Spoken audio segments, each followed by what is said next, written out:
fixing to get about 20 lines straight across the goal line with everybody behind them. We're gonna get footballs out here, and I'm fixing to train you how to hold the football. Give me a football right quick. All right, listen to me. Everybody, offense, defense, O-lineman, everybody, listen to me. We got 4 buzzwords, okay? We are going to, Kev, lock the elbow. All right, lock the elbow. Lock the elbow. All right, tip to chin. Tip to chin. Tip to chin. All right, lock the elbow. We good? That's how we hold it. Never like this. Tip to chin, lock the elbow. When we run with it, Ty, we rub the nipple. Rub the nipple. Rub the nipple. We do not swing it. So now we're locked the elbow. Tip to chin. Rub the nipple. When we get in traffic, we do not put it double. That is wrong. I know it was taught to us last year. That is wrong. Listen to me, okay? We clamp the wrist. Clamp the wrist. Clamp the wrist. Say it loud. Clamp the wrist. All right, tip to chin. Tip to chin. Lock the elbow. Rub the nipple. Clamp the chin. Clamp the wrist. Clamp the wrist. All right, here we go. 20 lines. Here we go. No more fumbling pick sixes. No more fumbling pick sixes, man. In your right hand. Everybody lock the elbow. All right, you should feel it locked. There's no air in the back. The tip's to the what? Chin. When I say ready, go, all right, we're going to rub the nipple, rub the nipple, rub the nipple. When I say stop, we're going to clamp the wrist. Everybody good? Hey, lock it, lock it. There you go, right there. If your elbow is not locked, you are wrong. If the ball is flat, you are wrong. Everybody good? That's it right there. Yes, but there's things that you have to teach that cross over into all areas of the program. And, you know, there's a lot of great high school coaches out there that'll probably watch this and laugh because they've been doing this forever. And my dad was a great high school coach, obviously. But, you know, when you're talking about blocking and how you block on the perimeter and win a one-on-one block, that should be taught the same throughout a football program, in my opinion. When you talk about how to get off a block and block destruction, that should be taught the same. When you talk about ball security, everybody within the program should be saying the same things with how we protect the football here and how we hold a football. And then to tackle, you know, tackling should be taught the same. Everybody in our program should have the same terms with how they teach tackling. So that's our 4 pillars of our program: tackling, ball security, perimeter blocking, and block destruction. Our 4 pillars are who we are. What we're built on, it carries the foundation for what we stand on, man. Because if you don't have a foundation, you can't hold the structure. And that's why I say the structure of the team. You know, it's a bond, it's a family. If you don't have that, then you can't keep moving, you can't keep building. I'm big on the learning method and the teaching method. I'm a psychology major, and we created 4 buzzwords or 4 axioms, if you will, within each 4 pillar that we're constantly saying. Everybody from me all the way down to Courtney Laquette. You know, we know those 4 buzzwords and we're saying those all the time, and that's how we do it at Tulane. That's how everybody within this whole program should teach those 4 things, because it crosses over into everything. When it comes to teaching, a small change can make a big difference. The Tulane drill, man, it's something that puts you in an uncomfortable position but makes you feel as you have to overcome that feeling. It puts confidence in you. Because I feel as I'm like, the first time I did it, man, I was a little nervous. I'm like, I don't know this drill. I'm a little unsure. But I got on the ground, man, I put my cleats in the dirt, and I got up and I ran, and I brought the power I could into the next man. So it just puts you in a place where you have to do your job, you have to win your leverage, you have to do all the things so the ball can get back inside today.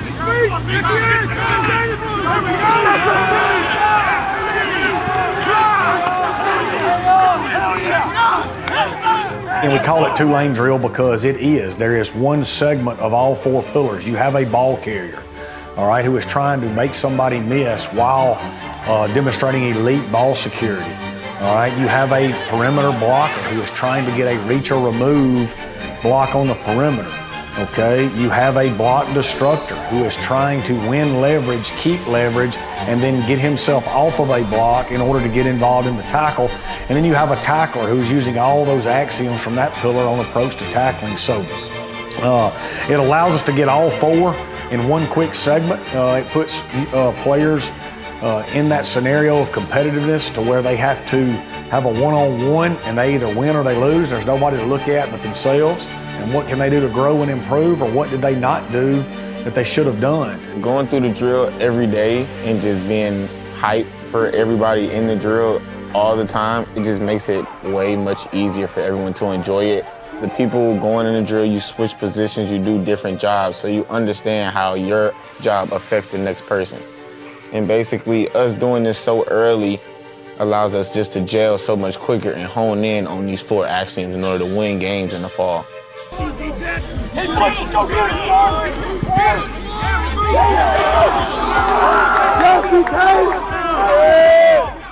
Myron, a lot of you may not know this. Myron's senior prom was this past weekend.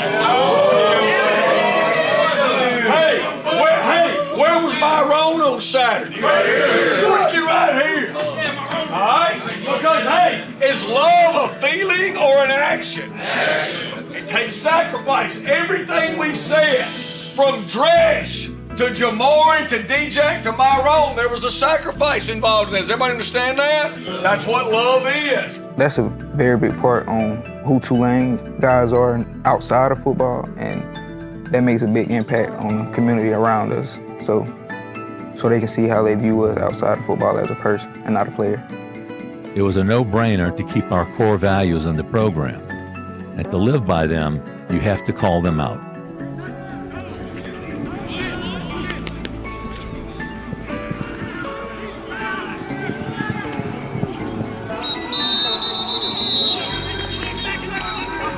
All right, what about toughness with Trace Johnson? Anybody agree with that? Yeah. Hey, I went out there to him, Big Bo. All right, Wolverine. I went out there to him. I leaned down. I said, man, you good? He said, yeah, I'm good. I said, is it your head? Because if it's your head, you ain't good. He said, no, it's my back. I said, and then they were like, I said, oh, man, well, you're good. I said, what'd you see? He said, the free safety went to the field. I said, why didn't you throw the spot? He went, damn it, I should have. I said, I agree with you.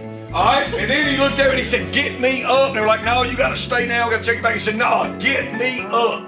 So then we get in the offensive huddle, and I'm on the headset. I said, Colin, who you got in at quarterback? And before Coach Colin could even answer, Trace right there, he said, Coach, I'm in at quarterback. You know what I mean?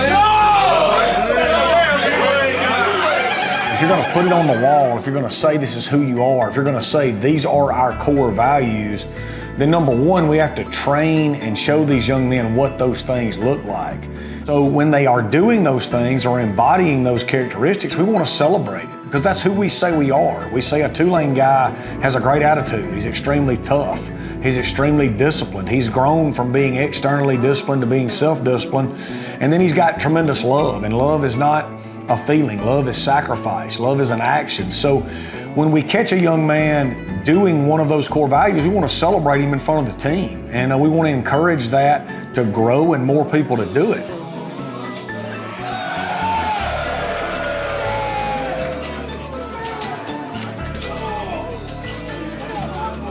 Every team meeting we have, we want to center it around one of those core values in some way, shape, or form to constantly be reminding them of what we're about.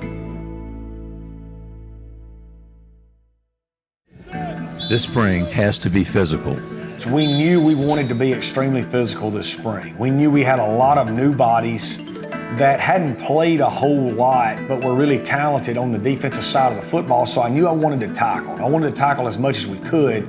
And when we made that decision to do that, because we wanted to go into the summer knowing what we had, specifically defensively and offensively at quarterback and with some of these new running backs, you know, to wrap it around spring break just seemed to make a whole lot of sense because it allowed us to play extremely physical early, then take a break, heal bumps and bruises, come back fresh, and then do it again.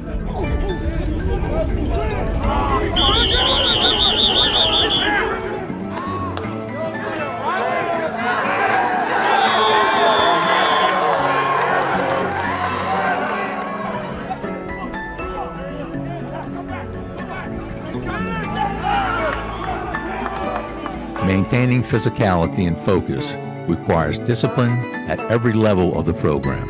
You can't get better at everything all the time, right, Gabe? But we can get better at something. So like right now, Chase Green, what am I going to improve on this week? And let's fix it. And then I like it. I'm in, Chase. And then, hey, next week, Cade, we're going to pick something else.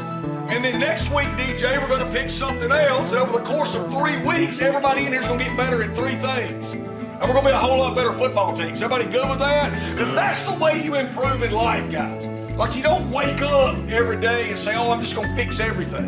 You've got to isolate it in and fix one thing at a time. Is everybody good with that? It just made us more intentional. Everybody had something that they wanted to focus on. So whether in practice things did get loose or anything like that, everybody was able to dial back in and realize that being intentional was going to get us better in the end. And putting all those pieces together really just helps us become one unit together by one person focusing on one thing each and every week. Talk about it in team meeting tomorrow. Everybody good? Listen to me. How many more days we got in paying? 4. Who controls your attitude? You. No B, C, D, right? What is B? Blame. What is C? Complain. What is D? Defend. That ain't what we do, is it? Okay? Every day, 4 more times. You've got 2 more days this week for your second thing, Ty Thompson. Whatever you're going to get better at this week, Tylen George, you've got 2 more days. Then we're picking a new one. Everybody good? A little bit over a long period of time. Who controls our destiny? We do. You're dadgum right. Make sure we are doing what it takes, that nobody can take that from us. Because D-Jack, they want it from us. The league runs through us, and we control it. But we have to do what it takes to make sure they can't take it from us, okay? I think young people, and all of us, you know, we want to improve, we want to become great at something so fast, when really the only path to greatness is to get great at a lot of little things, and to get great at one little thing now, one little thing later, one little thing after that, and it adds up over time. As man, Coach Hall has done a tremendous job, man. He has put faith into guys. He has put power and he has put belief into them, confidence, because everyone doesn't come with the same amount of skill sets and belief in themselves, man. And when Coach Hall talks, he just puts so much admiration to people because he wants them to be the best person. He wants them to be the best individual they possibly can be. Simulating a game is hard to do. So when we needed a real game scenario, we turned to Redzone Lockout. Incredible learning yesterday.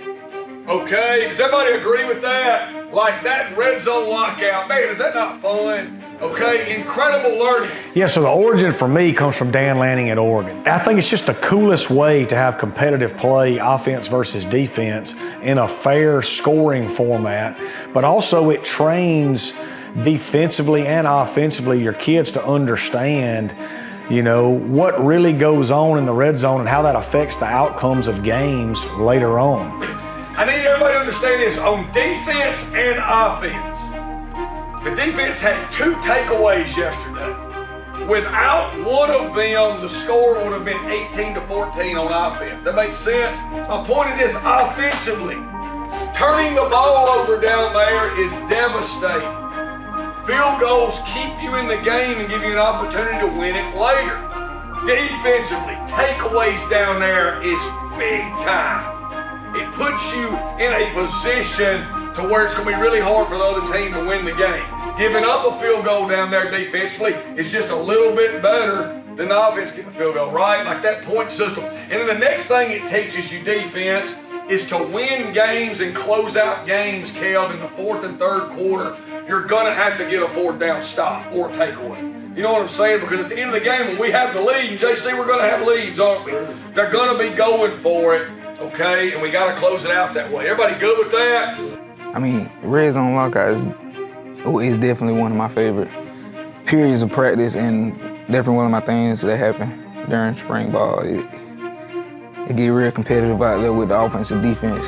It's a battle out there, man. It works on who wants to get the ball in the end zone more, who wants to stop that team from getting in the end zone. So it's tough out there. I like it though.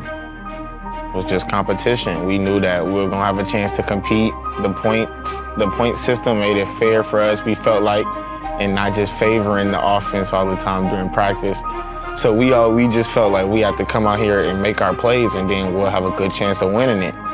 But offensively too, they felt the same way. So every time we would go out, it just felt like a game moment, a real serious game moment, late game, red zone, where these points will matter. How can you dig deep down and stop them? There's no mistakes. There can't be no ifs, ands, or buts, man. You gotta You got locked down. You got to think about your assignment, think about your job, man, and it puts you in a bind because you got to think about how you going to respond to the next play. Because the offense they might gain a yard, they might gain 2. How you going to respond to that? And I feel as our defense has done a good job of responding. Even when the offense goes up a touchdown, we still fighting. There's no time in where we're in Redzone Lockout and we quit. There will never be an instance where that happens. Spring scrimmages are here, and Redzone Lockout is the star of the show. Chris Rogers, you got wave, Jack! Yeah, Chris. We need you, Chris. We need you, Chris. What's up, man? We need you, Chris. Where's that Sean Paul's ready? Yeah. They got boys, hey, Rich. Hey, we got one Sean Paul's ready. Yeah. Next time. As you tell us, is love. Wait. Strap it up, Warren Roberts. You got one more chance. You got one more opportunity. Don't waste it. Are we clear? Family on 2. 1, 2. Let's go. The second time we did Redzone Lockout, you know, it was the first real case of the back and forth competitive nature of this football team. Or the defense forced 2 takeaways early on and got out to a big lead, and the offense came right back and scored 2 straight touchdowns, one on a one-play drive, which forced the 6th drive, which there's only a few scenarios where you ever get to a 6th drive in this, and it was made happen. So defense was winning big, offense epic comeback, and the defense had a stop and included a sack and a big 4th down stop. So defense wins with a big bounce back. Then you come to the next time we do it, and it's the opposite. The offense comes out, 2-play drive touchdown, gets a field goal, then scores again, and now they're up with a huge lead. Defense gets a stop, then offense gets down to 1st and goal inside the 5, and the defense comes up with a humongous 4th down goal line stop. Just an epic play, epic hit by J.C. Joseph on the goal line, and then Almani Cargo. So now it has to go to that last drive again, and then Zion finds Fat for a big play touchdown. So both times, one side of the ball had a big lead, the other side of the ball came back, and then the side that had the big lead came back and finished it off. So as a head coach, you know, it was just 2 great days for me to see the competitive nature of our team. You know, when we talk about attitude, toughness, discipline, and love, to have the attitude of response, because life's not always going to go the right way for you or the easy way, but how are you going to respond? You know, to have the discipline to believe in that, to have the toughness. We define mental toughness here is how quick can you move on to the next most important thing. And that Redzone Lockout really showed that for both sides. I think there's a lot of growth from both sides, a lot of learning, both situationally, and obviously a lot of learning with how we have to respond, you know, to win those big games. With spring practice in the rearview mirror, there is only one question to ask. What's next? Look at me now. Now, after today, look at me. Now nobody's watching. Across the country, every football team, nobody's watching anymore. What will you do when nobody's watching? You know what I mean, Chris Rogers? Will we still work like this? Will you demand it as a leader? Dixon, Fat. Will we hold everybody to the standard, Jari, while nobody's watching? Because what we do, Ant, while nobody's watching will be the separator, Mondo. From right now to when organized activity starts back, we can get an edge because we have real leaders, don't we, Josh Moore? Real men that lead the right way. Does everybody understand that? I need you more than ever right now. You need you more than ever right now. Does everybody understand that? Yes, look at me. I want you to enjoy today. I want you to enjoy tomorrow, because you are a part of a really special program right now and a great football team. We're not finished, are we, CJ? But we're headed there, aren't we, Ford? We're headed there. But what we do while nobody's watching, Reese, I'm telling you, what we do while nobody's watching is going to be the difference. That's going to be the difference. Getting another ring on our finger, getting to the playoff, and winning that next year. Does everybody understand that? Yes, Tulane, bringing the pain. Tulane, bringing the pain. Tulane, running the game, running the game, running the game. We run the game by all means possible. 2010, this our year, we don't stop. I go by the name of Mr. Big Chris. I'm the main reason why your head coach pissed. Scratching teams off the list each and every week. Green Wave front page just watch and see. Saturday, Superdome, where you wanna be. All expense paid trip, Tennessee. Holiday season, we going bowling, baby. TU, just believe we achieve, baby. I know the fans wondering.